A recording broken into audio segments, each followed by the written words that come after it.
Antes de mais, muito bom dia, quase boa tarde, e agradecer muito a organização deste maravilhoso congresso. Foi de facto desafiar o impossível, até os ventos foram desafiados, mas cá estamos. Muito obrigada a todos. Eu começo por vos mostrar este quadro. Eu tenho não tenho jeito nenhum para fazer PowerPoints, portanto aquilo que vocês aqui veem seria uma versão muito melhor, portanto imaginem qualquer coisa de melhor. Vamos falar de poesia, a imaginação conta na poesia. E aqui eu trouxe este quadro para vos mostrar um bocadinho do panorama das antologias religiosas. Encontrei 3 países, Portugal, Itália e França, e para vos mostrar como, por exemplo, em França, nós temos uma antologia de 1943 e passámos muitos anos até termos uma nova antologia de poesia religiosa em 2024.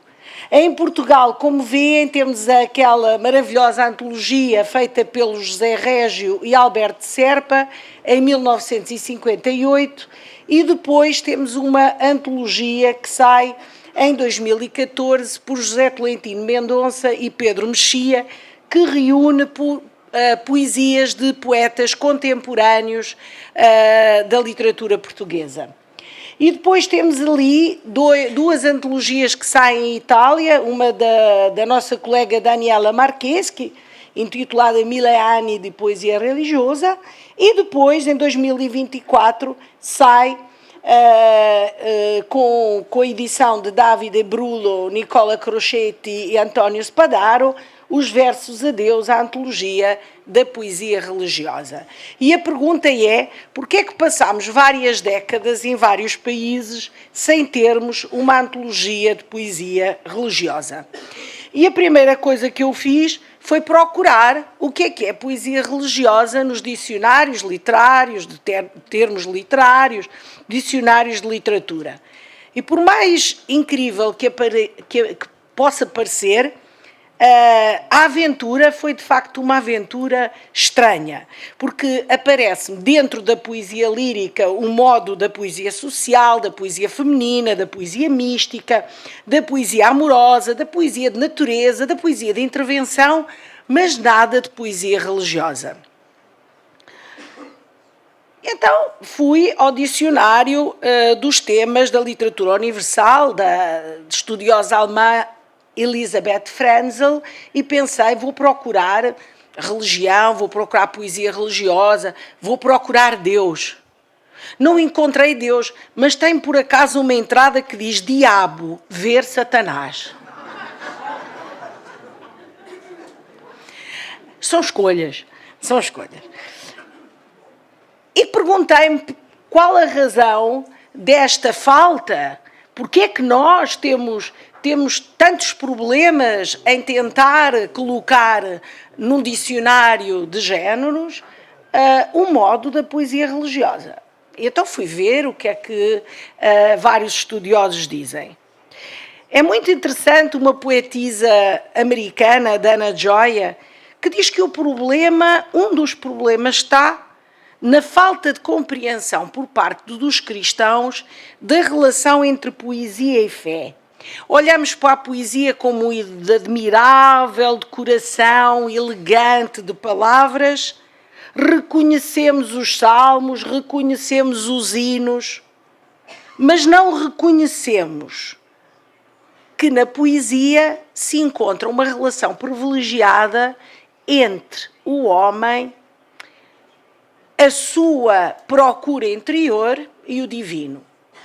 Isto é muito mais fácil passar mensagens em prosa, ideias práticas, moralmente urgentes, do que passar tempo a descodificar a poesia. A poesia exige descodificação, não é uma instrução. Exige um investimento emocional indireto. Não passa o que Dana Gioia diz, ideias em flat prose.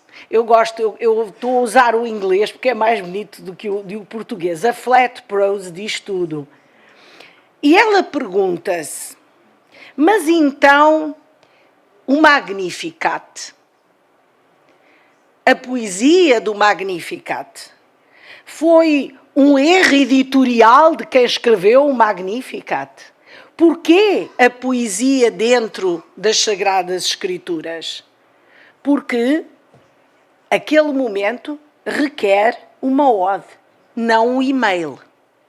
E isto é muito interessante porque começamos a ter os nossos sentidos preparados para aquilo que são informações e não aquilo que mexe connosco, que nos inquieta, que não nos dá uma moralidade e uma reverência imediata, mas nos dá o deslumbre do mistério, o deslumbre da maravilha, a beleza do humano. Tertuliano, o pai da Igreja Tertuliano, escreveu: é certo porque é impossível. E isso é que é o certo. Mas vamos ver porque é que os estudiosos não gostam da poesia religiosa. Primeiro, tem um preconceito ideológico puro. Nós temos ondas de escolas de críticos, do idealismo gramsciano, ao sociologismo marxista, ao formalismo estrutural e semiótico, que levou a uma espécie de surdez, de hostilidade da literatura como um património de valores éticos, como um veículo de experiências e aspirações cognitivas, ontológicas, negando que a poesia é um produto antropológico. Isto levou ao isolamento de estudiosos de orientação católica. Muitos deles ficaram assim numa espécie de citadela que era melhor deixá-los lá sossegados.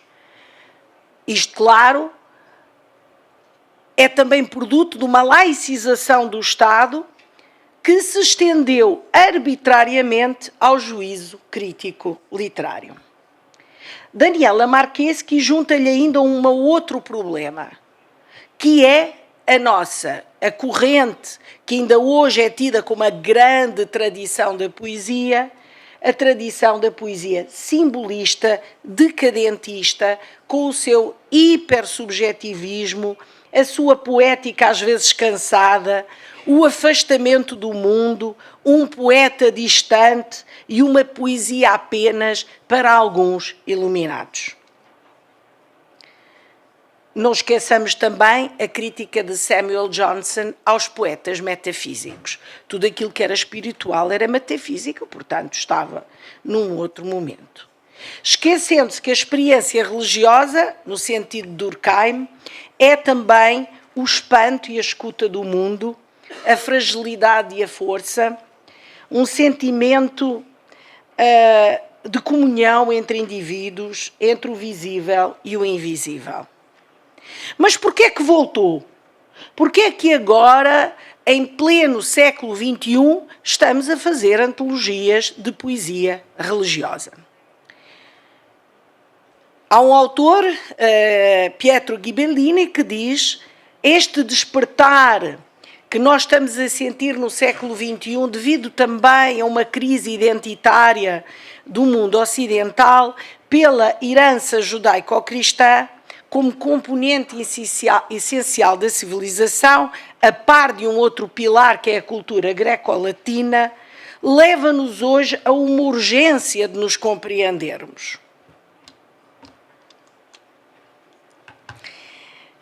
Uma urgência de salvar a literatura de uma sociedade economicista, tecnocrata, das ciências puras e duras, e recuperar para a literatura o seu valor formativo, o seu valor de compreensão e de passagem, transmissão dos seus valores humanísticos na formação ética e moral.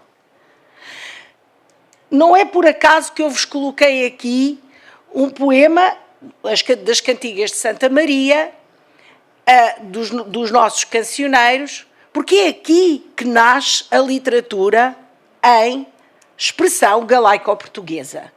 A nossa literatura nasce com as cantigas de amigo, com as cantigas de amor, com as cantigas de escárnio e maldizer.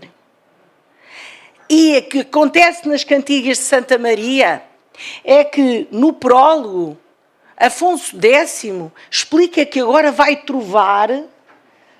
Trovar é coisa em que jaz entendimento, portanto, trovar é aquilo onde está, onde reside o conhecimento, onde reside o entendimento, e agora escolheu, não uma senhora, porque, como sabem, no amor uma senhora mata-nos, mas nós podemos sempre ressuscitar ao terceiro dia, como aparece na cantiga de escárnio e maldizer do Rui Queimado.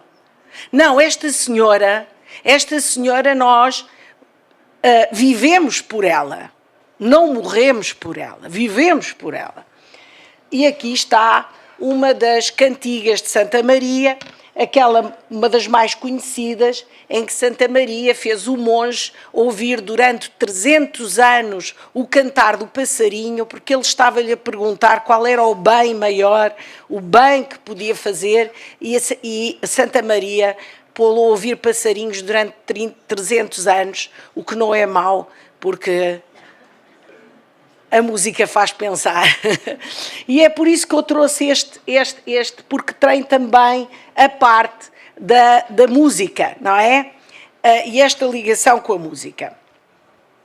Ora, o que é que faz esta poesia desde o início? Esta poesia desde o início tem um forte valor formativo, um valor ético importante de formação do indivíduo. E hoje em dia, com a crise identitária da globalização, mas o facto também de vivermos numa sociedade em que não há crença, as pessoas não acreditam em si, não acreditam no futuro, e esqueceu-se, acima de tudo, de se acreditar que o outro é humano. Isto é, que o outro é o nosso vizinho, que o outro é aquele que caminha ao nosso lado. Esquecemos-nos do próximo. Estamos a esquecer-nos do próximo. E a literatura o que nos vem dizer é que o próximo não pode ser enterrado em ideologias daqueles que pretenciosamente são cristãos de bem. E o que é que são cristãos de bem para os nossos amigos estrangeiros? Se calhar não percebem a ironia, mas são aqueles que fazem discursos com rosários na mão, mas que acham que os cristãos têm só uma cor, têm só uma etnia,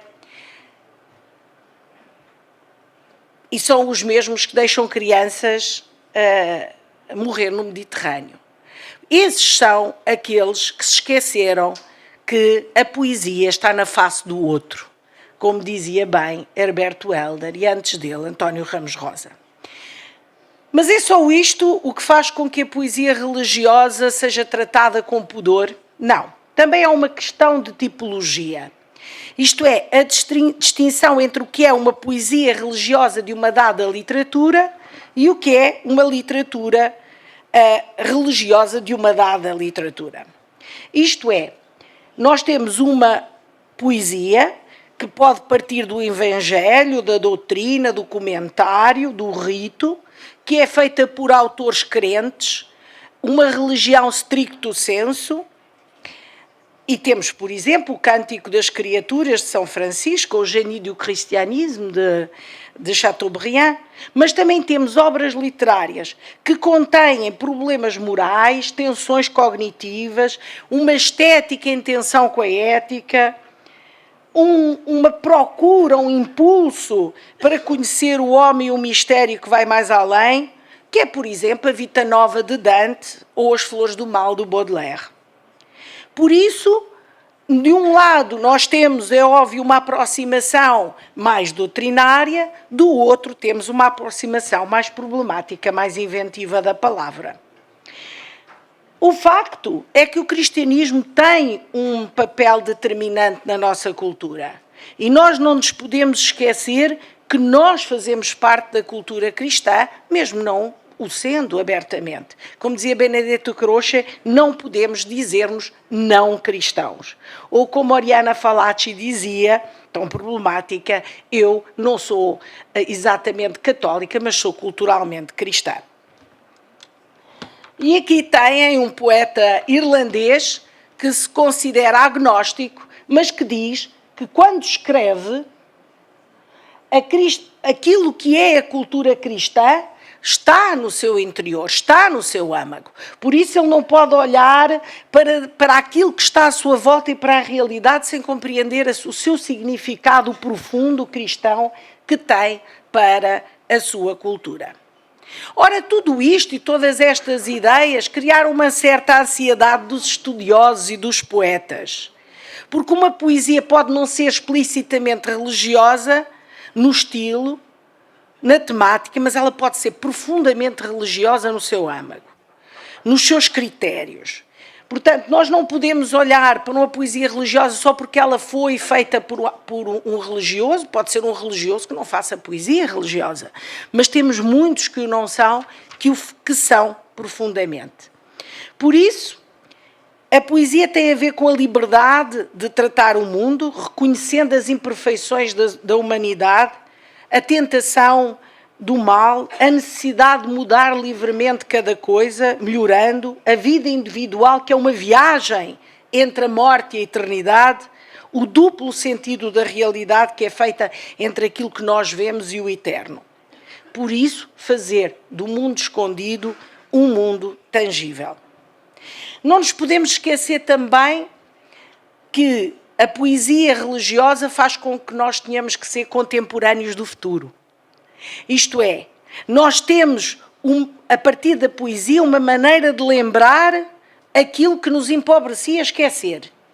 Se esquecermos, somos mais pobres. Antigamente construíam-se catedrais para nos lembrar. Hoje em dia é muito caro construir uma catedral e demora muito. Demora muito. Mas como o Papa Francisco alertou, o esquecimento do passado só pode levar ao empobrecimento da nossa cultura e do homem. E reparem, nós não precisamos de fazer catedrais, mas podemos fazer poesia. É ecossustentável, é fácil, é económica. As crianças são poetas por excelência. Então, porquê é que a nossa educação não vai buscar isso? Porquê é que nós não damos na educação às crianças essa fome de significados, de resposta à pergunta do que é ser humano e que vai para lá do dicionário? É uma palavra que grita, é uma palavra que inquieta, é uma palavra que nos leva ao contrário. E é também uma palavra que é polémica, que intriga, que nos zanga. Alberto Queiro, que diz muito mal de Deus, diz que ele é um velho estúpido e doente, sempre a escarrar no chão e a dizer indecências. Mas é o mesmo que diz nos Passos da Cruz, que são as estações, o mesmo que diz: há um poeta em mim que Deus me disse. Ou aqui, Herberto Helder, que diz: na Holanda é assim, o demónio está no meio das vacas. Enfim, aquilo que Herberto Helder depois quer dizer é que nós somos inocentes. Nós somos inocentes e todos nós conseguimos ser miraculados de alguma forma quando, através da poesia, nós procuramos aquilo que é profundamente ser humano. E diz: alguém há de tocar-me com um dedo, alguém há de pôr-me um selo. E vamos chegar onde eu queria que chegássemos. Àquilo que é a Carta aos Poetas que o Papa Francisco escreveu nesta antologia intitulada Versi a Dio, Antologia, etc. E ele começa: caros poetas, se tendes fome de significado... Desculpem, se calhar eu leio em italiano que é mais fácil. Cari poeti, so che avete fame di significato, sei que têm fome de significado, e por causa disto anche, riflettete anche su come la fede interroga la vita, e por isso fazem uma reflexão sobre como a fé interroga a vida. Diz: Este significado não pode ser reduzível a um conceito, não. É um significado total que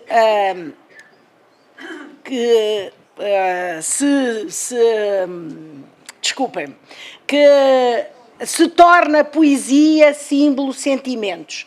O verdadeiro significado não é o do dicionário, é o significado da palavra, e a palavra é um instrumento de tudo aquilo que temos dentro de nós.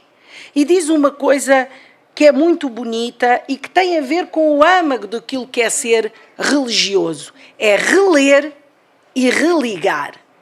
É voltar a ouvir e voltar a unir. Vós sentes os olhos que olham, que observam e que sonham. Não olham, não observam só, sonham também. Uma pessoa que perdeu a capacidade de sonhar, falta-lhe a poesia, e a vida sem poesia não funciona. E aqui eu coloquei, salientei algumas partes importantes. Nunca se fala na poesia a partir de princípios abstratos. Fala-se da poesia daquilo que se vê. E se o que vemos é sofrimento, falamos do sofrimento. E se aquilo que vemos é alegria, falamos da alegria. Mas vamos para lá. Quando Manuel Sérgio, que era um grande, como sabem, teórico dos estudos da educação física, da motricidade, ele escreve poesia, ele vê poesia no momento em que uma criança vinda de África nasce numa cave de Lisboa, num bairro pobre de Lisboa. Essa é a sua maneira de dizer. Ele diz mesmo, nasceu o menino Jesus. O menino Jesus nasceu na Damaia. E a gente, na Damaia, nasce o menino Jesus. O menino Jesus nasce na Damaia. E como diz, é um olho que escuta. Depois diz que a poesia tem uma carga revolucionária. É aquela que nos faz pensar, que nos faz andar para a frente, é aquela que inquieta. E diz mesmo, sem a domesticarmos. Se domesticarmos, se for informação, a poesia não interessa, ela não pode ser domesticada, ela tem que ter a carga de inquietação que nos leva mais além. E então diz isto aos poetas: este é o vosso trabalho de poetas, dar vida, dar corpo, dar palavra a tudo o que o ser humano vive, sente, sonha, sofre, criando harmonia e beleza. É um trabalho que pode ajudar-nos a todos, não é? A compreender melhor Deus como o grande poeta da humanidade. Vão ser criticados, está bem. É melhor carregar este peso da crítica para conseguir compreender dela. Por isso nós temos que, numa antologia da poesia religiosa, nós não fazemos um percurso pessoal. Nós fazemos um percurso que tem a ver com a nossa cultura, que tem a ver com a nossa capacidade de compreender, mas também neste esforço de decifração, de escutar, de ver, como diz, e volto a dizer, Herberto Helder, ver a poesia na face do outro. Quando deixar de haver poesia na face do outro, nós de poesia religiosa temos muito pouco, e de poesia ainda menos. Muito obrigada.